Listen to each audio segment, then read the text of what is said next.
اقامہ اور خروج نہائی دونوں ایکسپائر ہونے کی صورت میں نقل کفالہ ہو سکتا ہے۔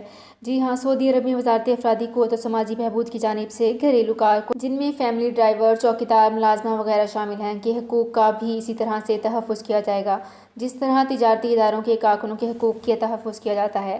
مملکت کے قانون کے مطابق اقامے کی تجدید میں تاخیر اور دیگر خلاف ورزیوں پر وہی قانون لاگو ہوتا ہے جو عام کمرشل کارکن کے لیے ہوگا۔ اگر پاسپورٹ کی مدت میں وقت کم ہو، اس صورت میں اپنے ملک کے سفارت خانے سے پاسپورٹ کی تجدید کرانے کے بعد انہیں پاسپورٹ کے انٹری جوازات کے سسٹم میں کرانی ضروری ہوتی ہے۔ فرینڈز، یہ تھی میری آج کی ویڈیو۔ میری اس ویڈیو کو فیس بک پیج پر زیادہ سے زیادہ شیئر کیجیے۔ شکریہ۔